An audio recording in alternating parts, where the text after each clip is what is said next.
This week on Shake the Table, we are joined by the brilliant Catherine Turner, who is Product Development Director at M&S Food. Catherine has worked in product development for M&S for almost 30 years and was appointed Product Development Director in 2022 after 6 years as head of the product. This means that she is the custodian of M&S Food, both in terms of quality and innovation, and previously held roles at amazing British brands BA, Mars and the BBC. Welcome, Catherine. Again, a colleague and friend. And I think when we think about M&S quality, the thing we have to remember is that our boss, my boss, is probably the most quality-obsessed person I've ever worked for. And it is not unusual to see Catherine upstairs doing taste testing, and it is absolutely fantastic. So you probably have one of the most pressurised jobs in the business, I suspect, and you wear it very lightly.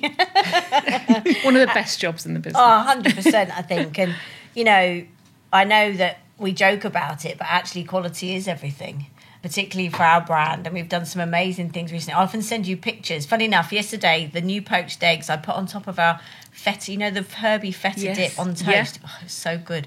But one of the big things I know you've done recently is the Zoe shot, which I know is sold, I mean, more than water. Yeah, more than water in the first couple of weeks. Yeah. And actually complete range resets all of the time, which I think is probably what people hopefully don't notice. For example, cream cakes, where I know we've put in a huge amount more cream back in, soft drinks, sandwiches. It's, you know, you're continually thinking about what we can do better and looking at what we do and making sure that we do as best we can, including those chocolate custard creams, which I sadly cannot eat, but they just look amazing. I know about these. I need chocolate those. Chocolate-coated custard creams. They've changed the world, really. Well, they literally have. We're literally selling them by the bucket load. Yeah. They are amazing. Yeah. We will get you a bucket. Yes. Our number one biscuit line, aren't we, Anvic? Yeah. So, yeah. And outside of work, you're a mother of 3. I am. How old are your children? Well, they're all growing up now. So my eldest, Henry, is nearly 21 next month. And I've got twins, Annabelle and Ted, who are 18. Are they doing their A-levels? They're doing their A-levels. It's Stressful quite pressurised in our house at the moment. Yes, I can imagine. Yeah. And apparently you're a cleaning fanatic. I am a bit of a cleaning fanatic. I love that. But I think it comes with my obsession with perfection and detail. So... yeah, love to clean. Well, welcome to the podcast. Thank you. And obviously a stellar career at M&S for 30 years, which is a huge part of your career. Yes. Now tell us, first of all, how have you shaken the table during that time?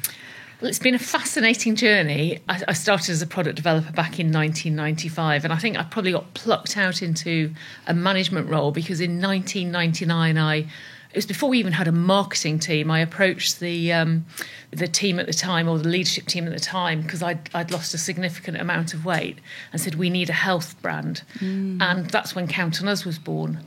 And so we put that out as a brand. So if I look now at, you know, back in the day, I suppose 1999, Count on Us, and where health is moving to today, you know, it's been a huge journey. But, you know, even back then, you know, we just had a sandwich department. It was like, no, come on, let's make a food on the move department and put sushi in it and sandwiches and crisps and drinks. And just the whole way the business has evolved has been, you know, an absolute privilege to be in it, really, and help shape that. And how did it feel nerve-wracking, sort of bringing something new like that to the table? Do you know what? Christmas is probably the most pressurised time of the year for us in terms of product.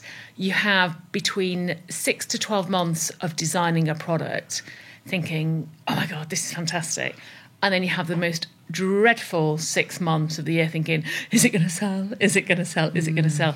And it's that constant cycle every single year because, yes, you know, you spot the trends. Yes, you respond to the trends, but you never know until you actually launch that product if it's going to be, you know, have true success. So it's that balancing act of constantly shaking the table and bringing new things. Yes. But then sticking with your core, kind of what M&S is really known for. Yeah. We like to just be, when we track the trends, we like to just be kind of maybe one step ahead. So we do it just at the right time, because sometimes we can launch things and it's too early and it's trend.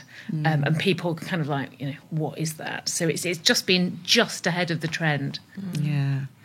If you think about that 30 years, obviously the business has transformed hugely, and But if you think about the products that you've had to bring to market or you've wanted to, what's been the most challenging? Well, gosh, probably the sourdough bread, actually, because the supplier actually had to build as a brand new factory. So there's a lot of fake sourdoughs out there. And obviously we wanted to, make the best artisan sourdough in the market, but obviously we need to do that at scale. So our brilliant supplier up in Wrexham has actually built a factory for us to actually emulate exactly as the artisans would make it, but at scale. So, we're kind of democratising those price points, I suppose, and bringing them into the mainstream, which has been great. And that quality. Yeah, but you have to wait for that. You can't build a factory overnight. You can't quickly, we actually create products. We don't just pick them as some other retailers might. We actually create and design products, and it's my team that do that. And so, sometimes things take... We're just about to relaunch all our pizzas. We had to close the factory for 14 weeks to rebuild all the ovens to make sure we've got the absolute best quality pizzas we can. So it's all those little things of people just don't realise the lengths we go to behind the scenes. So many different elements to kind of what your department does. Yeah. When you talk about your team, how big is your team? So we're a total team of 72.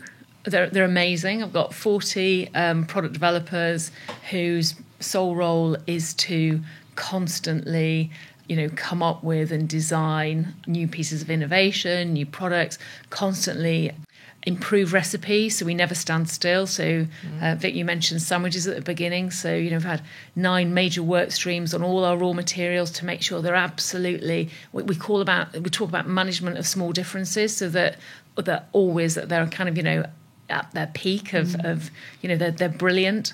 And so it's their job to constantly find new innovation and constantly improve our current recipes. And in addition to that, then I've got a trend team who track global trends, overlay social media trends, and work out, what the next big product we should be launching. And then I've got a team of amazing chefs as well who actually design our recipes for us to give to our supply partners. So all in all, we're a very busy team within, Marks and Spencer's Food. So is your day-to-day quite varied? Incredibly varied. Everybody thinks I eat all day, and there is a huge amount of eating. Yeah, I bet the taste testing days are great. Well, you say that, but I do say to the teams, I'm not a guinea pig, so I expect it to be at the right point when it comes to me. And sometimes it is, and sometimes it isn't. So I an inordinate amount of products. If you think we launch over 1,200 brand new products every single year, and we improve the recipes on over 1,000 products every year, it's a huge amount of products to see. Yeah. Gosh, I'm really intrigued, how you got to be in this role. And obviously you've been in it for a long time. Was it something you always wanted to do, or how did you get involved in it? Honestly, I didn't know it existed when I left university. What did you study at university? So I actually did hotel and catering management. I suppose There's my sort of that area. Yeah. So I was always loved food. I come from a very foodie background, so we used to eat out an inordinate amount as a family. And so food was just, and good ingredients was, just part of my upbringing. I thought, well, I wasn't very good. I wasn't very academic, to be honest, at all. The only thing I really was good at school was home economics, when we did home economics back in the day.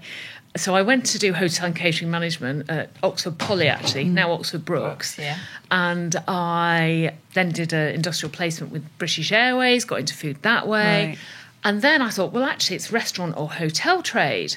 And then it took M&S quite a long time to recruit me, because I was known as a job changer. Everybody kind of came up as from the ranks back in 1995.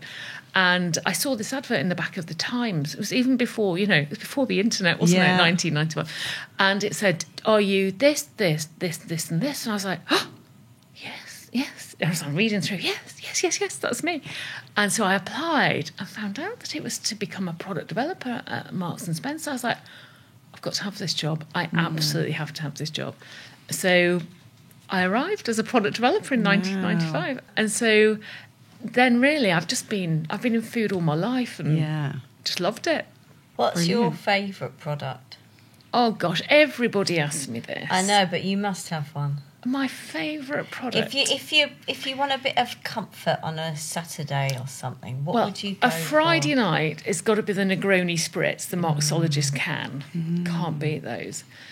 I do think even just and to accompany that is our cashew nuts, because that's stunning. Oh, yes. But if I need a bit of love on a Monday night, it would have to be our sourdough in-store bakery baguette. Which is absolutely stunning, and our French cultured butter, which is phenomenal. Just plain but delicious. Yeah. But everything is, I mean, we're obsessed with detail. You know this, every single thing. We say to the guys, if you can't present it on a velvet cushion, just don't bother and go back and start again. So, it's that level with obsession that, I was just thinking, what about the more sort of off the beaten track things? Because hasn't it been in the news recently about the pasta, the tikka masala pasta? Right. Yes. So how does that come about, for example? Does somebody randomly say something in a meeting and then you all... No, do you know what? That came from a trip to Los Angeles last year, and we went to a global mashup restaurant. And Ross came back with that and said, I think we should, really start having some fun with some mashups. So our whole campaign for this summer, our limited editions are kind of about, global mashups. Custard cream's a bit of a mashup, really, as well, exactly. And we're seeing it loads, aren't we? So it's just been, great fun. And then we, recreated it back in the kitchens. It was like, there's something in this. So you can afford to kind of go for new things and see how they do. Yes. And I guess some stick and work and become there for a long time. Exactly. And then do you have ones that just are not so much of a hit? Yeah, sometimes. I mean, our top 500 lines, it's very difficult to break into our top 500 lines. Yeah, of course we get it wrong sometimes, or we don't think, product sellers as we'd expected. But we get better and better at it. So, this year I think I've only got 1% in the bottom, 25% of sales, which is brilliant, really. Brilliant from success rate. Innovation perspective. Yeah, just from new product launches point of view. So of course we get it wrong, but hopefully the majority of the time we get it right. Well, like that Zoe shot as well, which was sold out when I tried to get it. I know, it's been phenomenally successful. Amazing. Yeah, and so many people with positive stories about how it's helping them, and it works, and very much put it into their rhythm and routine now. So that's great. What you'll probably think, I haven't had any because I know you and you're just I just get on with it. But what challenges have you faced along the way? 30 years being, in one of the most quality obsessed businesses, and having 3 children and all of those things, there's challenges. I think the biggest challenge, to be honest, is trying to bring the children up and do that successfully and have a career. And I think it's probably fair to say that I didn't really put myself forward to have a huge job up until the last probably 3-4 years. So I've kind of done a head of product role which is a massive job, don't get me wrong, but I was very aware of, before that I did the head of trend role because I could get more balance into my life with the children. That was very important to me, to make sure they had that, I was in their life. Whereas now I kind of feel it's my time. Yes, they're at home. Yes, they're revising. Yes, they still need me. But they're completely respectful of my career and also proud of my career. And so that's nice. So they give you feedback on products? Always. Everybody. The best thing about working... everyone all friends and family. Yeah. As soon as it comes up about what I do, and I can, every single person says to me what they love. Yeah. And then the next sentence that comes out of everybody's mouth is, have you thought about... Everybody's a product developer. And everybody gives me an idea. So it sounds a really fascinating role, and, it's great to hear more detail about it. What advice would you give to somebody who kind of felt really inspired by hearing this and wanted to look at being a product developer? Yeah. It is an absolutely fantastic role. I think everybody thinks it's probably quite an easy job, and I spend most of my life in blue hairnets and wellies walking around factories, making sure that we can actually get, you know, the right product. So yes, obviously you need a love of product. I think the biggest thing I'd say to everybody is not accepting no. So it's very easy to be mediocre, and the biggest challenge is, I talk to the team a lot about, you know, we start with a racehorse, and I don't want to end up with a three-legged donkey. And so by the time everybody's had their view and their opinion on, oh, well, I can't do this because of that, and I can't do this because of that, oh, and we can't do this, and we can't... And I just, it's holding that ground, and you need a huge amount of tenacity and drive, I think, to get things through as you want them. And attention to detail. Yeah, attention to detail. All the rules and regulations around food. Yeah, it's huge. It's huge. Yeah, and that's really, you know, you're playing with people's health. It's absolutely, really critical to get right. Yeah. How do you, because obviously what you say, if you get a product that's presumably done by a committee, in the end it doesn't do anything for anyone. Yeah. So how do you sort of know? Do you know what I mean? Because of course taste is a very singular thing, isn't it? In terms of we'd all, you know, probably we all apparently see things differently, don't we? We don't, you know, you never know, and therefore presumably taste. So how do you kind of stay true to no, you know? Yeah. How do you take feedback, I guess, but at the same time say that's great, but we're the experts, or I'm the expert, and therefore no. Yeah. So I have to do that quite a lot, actually. So, you know, somebody, and it's, you get to know other people's palates, certainly in the business, and you also get to know, you know, after 30 years, what will sell, what won't sell, and what will appeal to remain, you know, authentic, or, you know, at the right level of detail, but also appeal to that person. A couple of our leaders might have a view on heat levels or salt levels. For example, I know that I, you know, prefer more salt, but I know that the, you know, population, but I'm very aware of my own palate. So it's making sure all the time that, you know, you're doing it for the whole of the UK and beyond in some cases. Is there an element of what does the CEO love as well? Does he have a sweet tooth? Stuart loves chili. He loves anything hot. He loves sugar as well. He just loves product, to be honest. He loves product. It's amazing. He's and also brilliant. He's very sort of generous about it, isn't he, as well? He wants everyone to be a real foodie, I think. And oh my gosh, I mean, that's what I love. Yeah. I mean, I love food. Yeah. It's exciting to work in a business where whatever you do, obviously I've got nothing to do with product. No, I mean, there was a great, I mean, we're very fortunate to have Stuart because he's so, you know, he's so inspirational. But I mean, there was a brilliant, it was about, I don't know, 6 weeks ago, and I got a phone call and it was Stuart. And you're like, I'm in Spain, Catherine, and just to let you know, I won't say what it was, but I found this amazing product. Anyway, I'm getting it flown over because one of his colleagues was coming back. He said, it'll be with you by 6:30 tonight. And that's just his passion. Yeah. You know, he's absolutely, you know, on it all the time. And I think that's why I've been there for 30 years, to be honest, because I work in a business where, you know, everybody obsesses about product. It's not, we don't just sell product, we obsess about product. And that's really important. Yeah.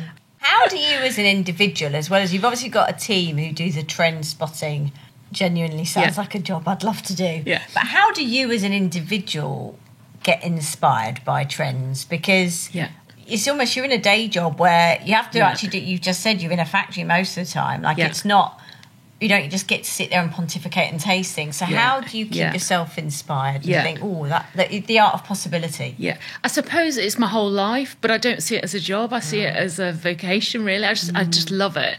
I've just been fortunate. So I've literally just done Singapore, Melbourne, Sydney and Los Angeles, looking at, you know, food trends all around the world there and what's happening there.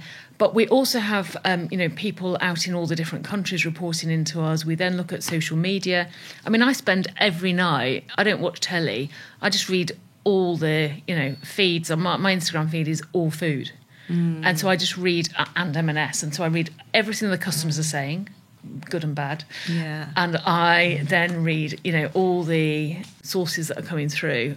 And particularly love as well, you know, what's happening in the world of health at the moment with, you know, the scientists challenging the, you know, traditional guidelines and all that information coming through. So I just find the whole thing fascinating. So it is a hobby, really. Now, I must ask about who does the cooking in your house. Is it you, or have you had enough of food in the day job? Oh, no, gosh, it's definitely me. Okay. Ted, who is one of my twins, is a very passionate cook as well, and his attention to detail is phenomenal. So he makes me laugh. So for breakfast, he makes carbonara.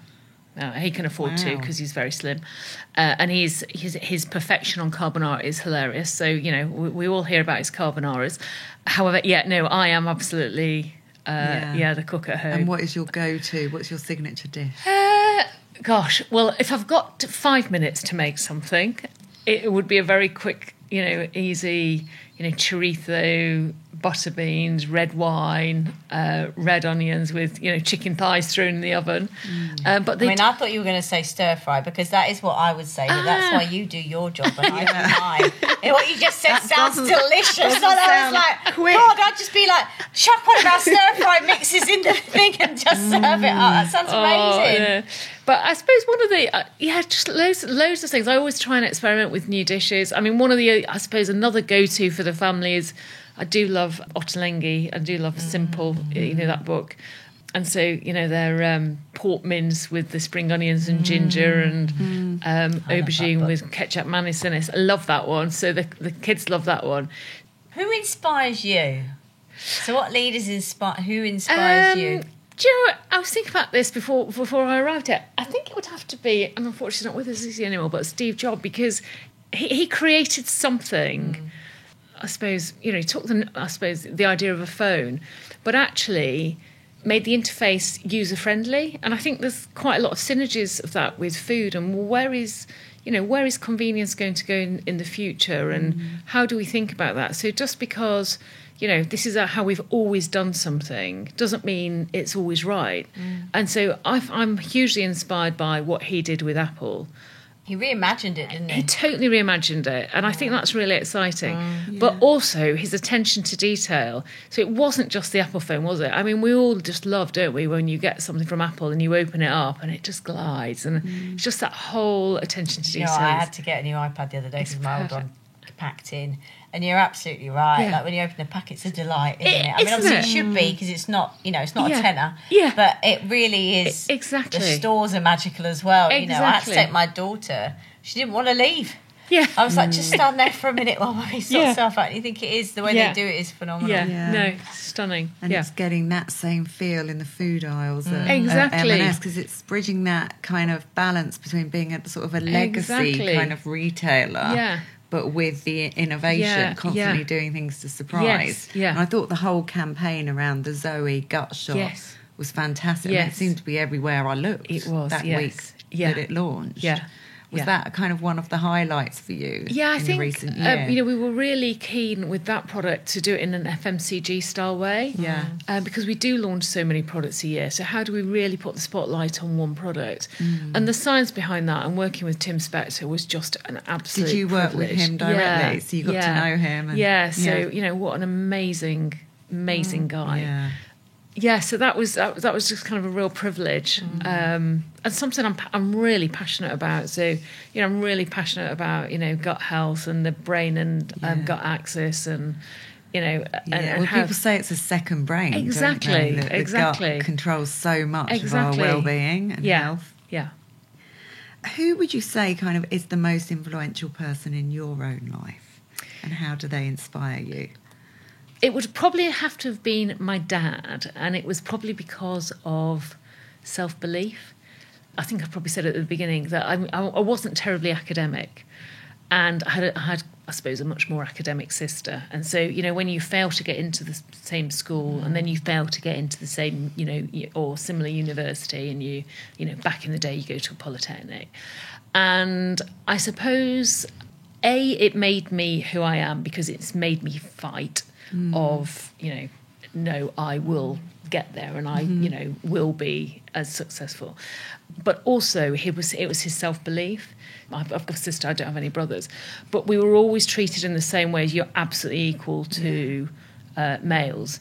There was never any debate. We were going to go to university or polytechnic, and we were going to have an education, and I think it was my father. So Yeah, very much. About self-belief and making sure that you are as good as everybody else, and I've never felt any different in the workforce either. I've always felt that people talk about the gender, and I've always felt as good as everybody else. So I think he's probably my father. Yeah. How do you go on with your sister? Very well, actually. She's very academic. It's fine. I mean, you've not done too badly, Catherine, I'm just going to say. And also, you found your thing. It's like, I think with siblings, it can be hard, can't it? That sort of rivalry, because they're your closest person to compare yourself become the against. benchmark, don't they? That you because I was the youngest as well. You see, so I mean, there's only two of us, but no, we get on great. We have a good laugh. That's all that matters, isn't it? Have a good laugh. I agree. Yeah. Well, Catherine, thank you so much. Thank you. That's been amazing. Yeah, and really fascinating. Also made me hungry. I'm thinking about those chocolate custard creams still. And if you have them with a gut shot, it's fine. Cancels it out. Cancels it out. I'm sure it is. Thanks so much. Thank you. I think what's come over for me about Catherine is absolute passion for food. It's so infectious.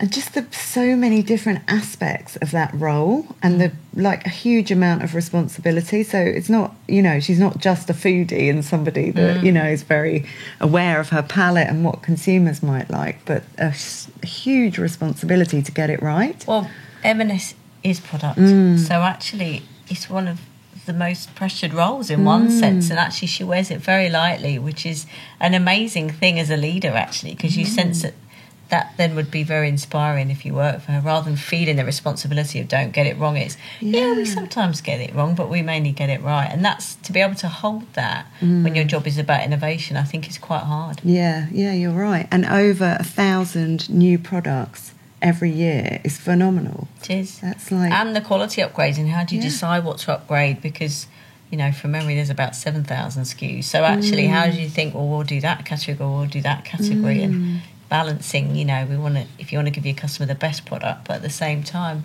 it's kind of being aspirational but affordable for people. So how do you balance that out so that more people can have really good quality? And also growing into the role. I love how working at M&S for such a long time, and then being very honest as well about deciding to keep the balance while the children were young, and now taking on this big role slightly later, I thought was really inspiring. Yeah, to like having your time now, so you're not capped out at any age gap. Yeah, you're absolutely right. Lovely. Fab. Let's go and get some lunch.